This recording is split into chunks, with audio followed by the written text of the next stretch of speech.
Hello guys, how you doing? This is Harper Harp. I came to talk to you guys again today. Thank you for subscribing. Subscribe to my channel. Please donate to the Cash App, WYKE, King YKey. King YKey, the Cash App is in my description. I will set up a better description, and I'm going to also be evolving my channel. So thank you for subscribing, and press the like video, the like on the screen, and share your comments in the comment section. Right now, I want to talk to black people again.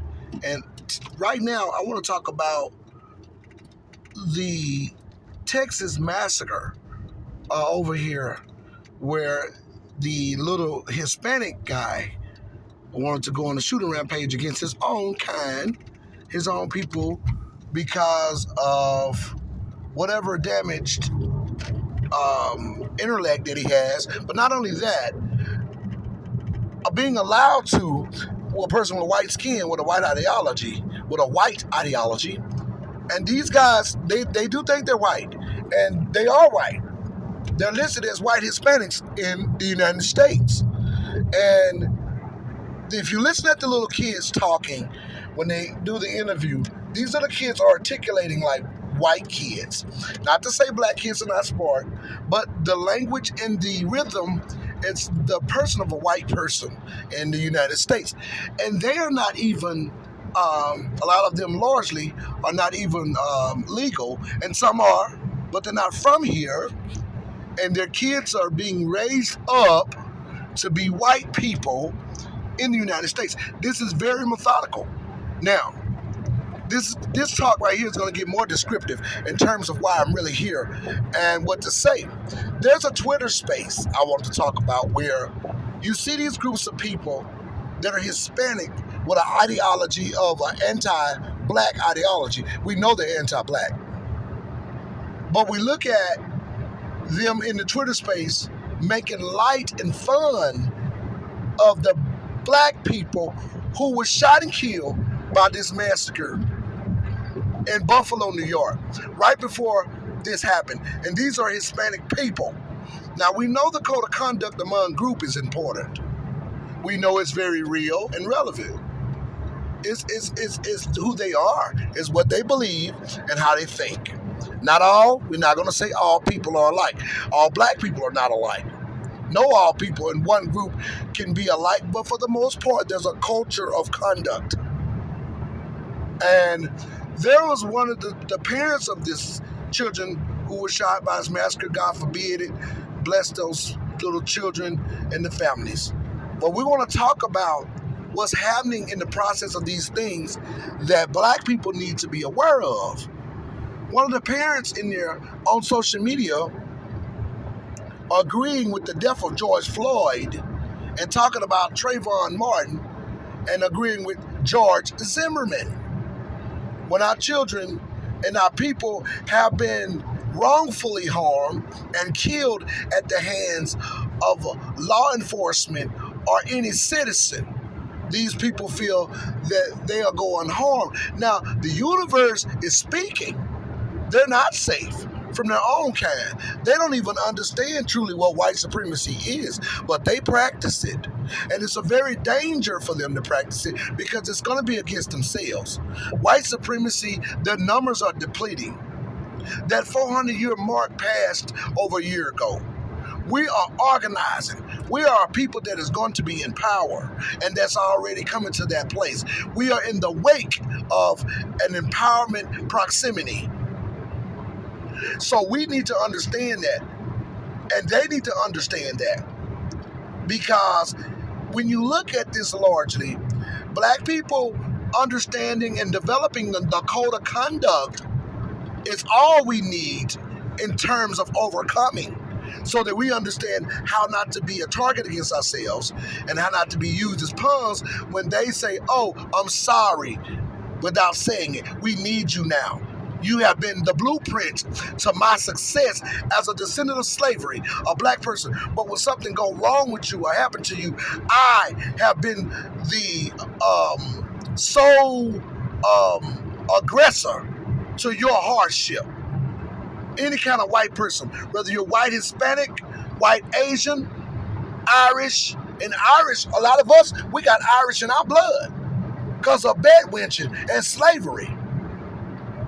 Whether you, whatever European, whether you are Italian, as a white person, you have been the straight demise to the American Negro, to the black man in the United States of America who was a slave and was forced to build this country imprisonment, and then intellectually design this country in terms of wealth and comfortability.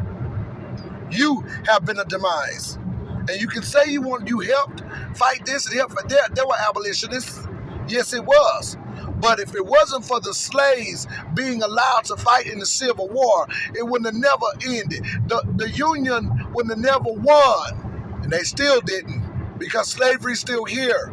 We never got corrected. The United States was going to correct us. They never did. And if it had not been for us as people proving ourselves to each other and to society, coming in your families, and you seeing these people are greater than I am. We freed ourselves. Now, there's a point, if you want to get philosophical, where we did not totally finish the process in terms of being diligent. We did not do diligence. We were distracted, dangling carrots before rabbits. We had cars. We were able to use the afro and be a pimp and play. And now rappers and basketball players, we were spoiled with images and items, the things that continually destruct our promise to America, our liberties, our constitutional rights that we're supposed to be freely enjoying and actually accessing before each other for the greater good of community, success, business, power, development, understanding, comfortability. As a stand-up person of society, we have not been able to access that because of white capital and lawmakers and the ideology of white men paying black people who don't have any power to work or to be a politician and to serve for whatever agenda is on the table and not to practice self-preservation. I always bleed into that because I want people to know, and I want to reiterate, it's not a problem doing that. So you can hear it. We're ringing the bell and yet coming to a space in this awakening. But I want you to look at it. You stop celebrating other groups and stop feeling sorry for people before you realize who they are.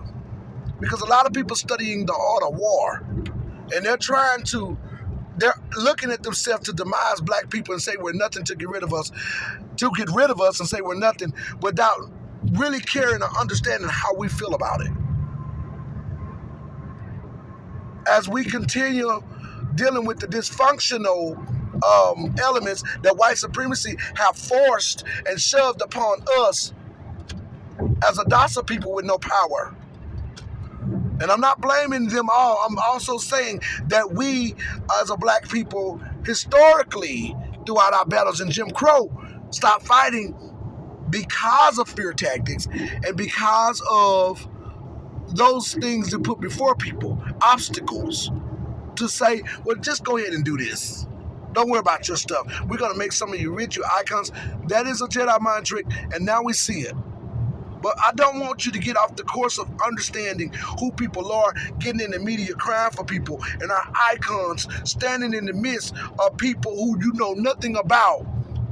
Yes, nobody want to see kids hurt. Yes, we want people to be in good health, but we need to have a code of conduct in terms of playing real chess. In terms of chess is a game, but it's a serious game.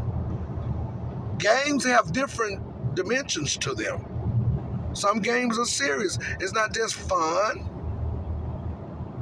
It's a strategy game.